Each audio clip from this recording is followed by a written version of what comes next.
새누리당의 대표 등 새 지도부를 뽑는 전당대회가 이 시각 현재 순조롭게 진행되고 있습니다. 지금은 대의원들의 투표가 진행되고 있다고 합니다. 현장으로 가보겠습니다. 김웅래 기자. 네, 새누리당 전당대회가 열리고 있는 서울 잠실 실내체육관입니다. 네, 뜨거운 열기가 느껴지는데요. 투표가 시작됐습니까? 조금 전에 투표가 시작이 됐습니다. 당초 예정대로라면 오후 3시 40분쯤 대의원 투표가 시작이 됐어야 합니다. 하지만 박근혜 대통령의 축사 등 일정 영향으로 나머지 일정들이 조금씩 수년되면서 투표가 조금 늦어졌습니다. 전체 대의원은 9,300여 명입니다. 현재 이곳 체육관 2층 좌석이 4,200여 석인데 2층 좌석은 대부분 다 들어찼고 그리고 5,700여 석의 3층에도 많은 대의원이 앉아 있습니다. 아직 대의원 참석률이 정확히 파악이 되지는 않고 있지만 비교적 참석률은 높은 것으로 보입니다.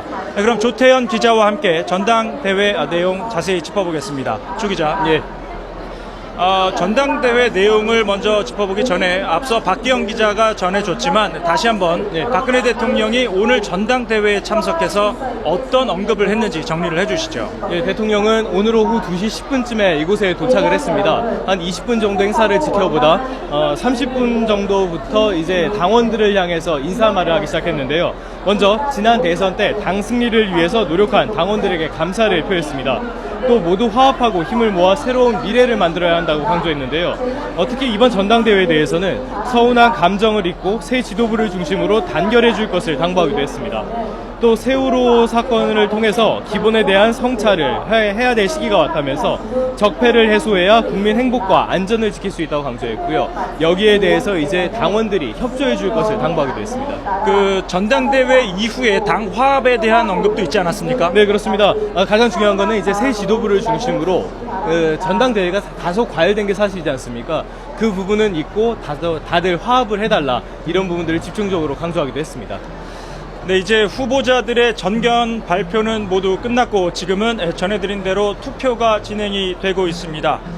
자, 지금 전견 발표를 조 기자가 처음부터 끝까지 다 들었는데 후보별로 핵심적인 내용을 좀 정리를 해주시죠. 네, 일단 양강 후보의 그 전견 발표를 보면요, 다소 이렇게 차이점이 있지만 막판이라서 그런지 화합을 강조하는 모습이 많이 눈에 띄었습니다. 먼저 서청원 후보가 세 번째로 전견 발표를 했는데요. 6분 동안의 전견에서 박근혜 대통령의 성공을 위해서 자신의 경험과 경륜을 모두 다하겠다, 이렇게 이야기를 했습니다. 박근혜 대통령과 정치적인 운명을 함께하겠다라고 설명을 했는데요. 단상에 내려오면서까지 김문성 양강구도를 형성하고 있는 김문성 의원의 손을 직접 잡으면서 앞으로 화해하고 화합을 하자, 이런 의지를 보여주기도 했습니다. 김무성 의원도 역시 마찬가지로 화합을 이야기를 했습이 경선이 과열됐는데 승복하고 앞으로 화합의 축제를 만들자고 이야기를 했는데요. 김무성 의원 역시 박근혜 정부의 성공이 우리 모두의 성공이라면서 이 부분에 많이 방점을 찍었습니다. 또 전대보다 민생이 우선이라면서 청년의 아픔을 해소해야 하고 또 앞으로 당대표가 돼서 공천권의 문제를 해소하겠다는 의지도 밝히기도 했습니다. 네, 조 기자. 자, 이제 가장 큰 관심은 과연 누가 당대표가 되는가입니다. 현재 서청원, 김무성 이 양강 체제가 굳어졌다는 데에는 별다른 이견이 없는 것 같습니다. 현재 판세 어떻습니까? 네, 말씀하신 대로입니다. 서청원 의원과 김무성 의원이 양강을 형성했다는 것은 당 내나 당 외에서도 모두 이견이 없는 상황입니다. 여기에 대해서 이제 양 캠프에서는 다소 다른 분석을 내놓고 있습니다. 일반적으로는 김무성 의원이 다소 앞섰다는 평가가 나오고 있는데요. 서청원 의원은 조직력에서 우세가 있고 당원 투표 비율이 높은 만큼 역전이 가능하다는 입장입니다. 또 박근혜 대통령의 지지율이 높고 투표에 적극적인 TK 선거인단의 비율이 17.3%입니다. 상당히 높죠. 이런 부분에 있어서도 강점이 있다고 보고 있고요. 반면에 김무성 의원은 여론조사에서 우위를 보이고 있다는 점을 강점으로 삼습니다.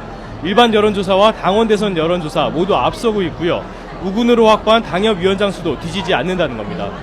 이런 양강 판세가 이어지면서 양쪽의 신경전이 상당히 과열되기도 했었습니다. 그동안 양측은 줄 세우기 논란과 불법 선거운동 논란 등으로 상당한 마찰을 빚어왔는데요. 지난 11일에 정점을 찍었습니다. 합동연설회에서 사생 결단식의 충돌이 일어났는데요. 서청원 의원은 대선에 나갈 사람이 당권을 잡게 되면 당리 당략식으로 인사권을 장악하게 된다며 김무성 의원이 당대표가 되는 것만은 어떤 일이 있어도 막아야 된다고 강조를 했습니다. 여기에 대해서 김무성 의원이 내가 대권에 욕심에 있다면 대통령과 각을 세워 레임덕이 올 것이라고 이야기를 하는데, 이런 무책임한 말 자체가 레임덕을 부추기고 있다면서 이런 정치 공세가 구태 정치고 반드시 없어져야 할 정치 적폐라고 서청원 의원을 직접 겨냥하기도 했습니다. 정리를 해보면 서청원 후보 같은 경우에는 조직력, 그리고 김무성 의원 같은 경우에는 민심, 그러니까 여론조사에서 우위를 점하고 있다, 이렇게 나타나고 있는데, 올해 2월 25일에 당원 당규 개정이 있지 않았습니까? 네, 이 부분은 어떻게 좀 영향을 미칠까요? 예, 상당한 영향을 미칠 것으로 보입니다. 선거 인단이 변화가 됐기 때문인데요.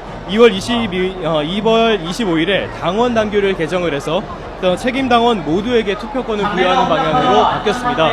이렇기 때문에 누가 누구에게 투표를 하는지 알기가 굉장히 어려워졌죠. 그래서 지역의 당협위원장의 영향력이 큰 폭으로 상당히 줄어들 것으로 보입니다. 여기에 대해서 당 핵심 관계자는 당협위원장 몇 명을 확보했다고, 표를 확보했다고 생각하면 그건 예상과 다를 것이라고 얘기를 하기도 했습니다. 네, 조 기자, 그 당대표 외에도 누가 과연 최고위원 자리 나머지 4석을 가져가는가, 이것도 가장 큰 관심거리 중에 하나입니다. 그러니까 1, 2위는 어느 정도 정해진 것 같고요. 그리고 여성목 같은 경우에는 단독 출마한 김을동 후보가 확정이 되지 않았습니까? 네, 그렇습니다. 자, 이 중위권 경쟁 어떻게 지금 진행이 되고 있습니까? 네, 현재 지금 중위권 다툼을 하고 있는 후보로는 홍문종 의원, 그리고 이인재 의원, 김태호 의원 등이 꼽히고 있습니다. 네. 특히 이 중에서 홍문종 의원은 친박의 핵심 인사로 꼽히는 인사죠. 여기에 이인재 의원은 충청권 표심에서 상당한 강점을 가졌다는 평가입니다. 또 대선에 2차례 출마를 하면서 인지도가 높기도 하고요. 반면에 충청권 표가 상대적으로 적고 자유선진당 출신의 책임당원 수가 적다는 점은 약점으로 평가를 받습니다. 네. 김태호 의원은 전형적인 PK 출신입니다. 경남 출신이죠. TK로의 표 확장성도 있다는 평가를 받고 있고요. 여기에 홍문종 의원과 이인재 의원을 누르고 최근 여론조사에서 3위를 차지하는 모습을 보이기도 했습니다. 홍문종 의원은 앞서 말씀드린 대로 친박 핵심 인사라는 평가를 받습니다. 18대 대선 때 조직총괄본부장으로 당선의 역할을 하기도 했고요. 새누리당의 사무총장을 역임한 적도 있습니다. 또 나머지 후보도 간략하게 소개를 드리면요. 네네. 김영우 의원과 김상민 의원이 있습니다. 각각 재선과 초선으로 소장파에 속하는 의원들인데요. 개혁의 필요성을 말하고 있고, 서청원 의원과 김무성 의원, 양강을 모두 공격하면서 비판적인 태도를 취하고 있습니다. 마지막으로 박창달 후보가 있는데요. 전형적인 보수 우파를 자처하고 있습니다. 이번 전당대회 출마한 후보 가운데 유일한 원외 후보입니다. 조 기자, 이 당대표가 누구냐, 또 최고위원회 어떤 후보가 들어오느냐에 따라서 앞으로 당청 관계나 이 당내 역학구도, 그리고 여야 관계에서도 어느 정도 변화가 예상이 되는데요. 어떻게 보십니까? 네, 일단은 지금까지의 전대 과정을 봤을 때 서청원 의원은 신뢰를 기반으로 한 소통을 강조를 했습니다. 반면에 김무성 의원은 수평적인 당청 관계를 이야기를 했고요. 일단은 두 후보 모두 박근혜 대통령의 성공을 위해서 최선을 다하겠다는 입장은 같지만 상대적으로 서청원 의원은 청와대를 뒷받침하는 데 방점을 찍을 것으로 보이고요. 반면에 김무성 의원은 당의 수평적인 관계를 강조하면서 목소리를 크게 낼 것이다, 이런 평가들이 지금 나오고 있습니다. 최고위원은 어떻습니까? 최고위원에 어떤 후보가 들어오느냐에 따라서 그 당 지도부의 어떤 그 방향성이 좀 달라질 것으로 보이는데, 그 부분은 어떻게 전망이 되고 있습니까? 아까 홍문종 의원은 키포인트라고 홍문종 의원의 친박이라고 말씀을 드렸었는데요. 최고위원 중에선 키포인트라고 볼 수 있을 겁니다. 홍문종 의원이 3위에 당선이 되면은 친박 의원들이 지금 서청원 의원, 김을동 의원, 홍문종 의원이 되기 때문에 수적인 우세를 차지할 수 있거든요. 아니라면은 비주류 의원들이 주류가 되는 그런 사태가 될 수 있습니다. 네, 조 기자 수고했습니다. 자, 이제 1시간 반쯤 뒤면 누가 당대표가 될지 윤곽이 드러납니다. 과연 어떤 후보들이 당심과 민심을 업어서 새누리당의 새 지도부로 선출될지 주목됩니다. 지금까지 새누리당 전당대회가 열리고 있는 서울 잠실 실내체육관에서 전해드렸습니다.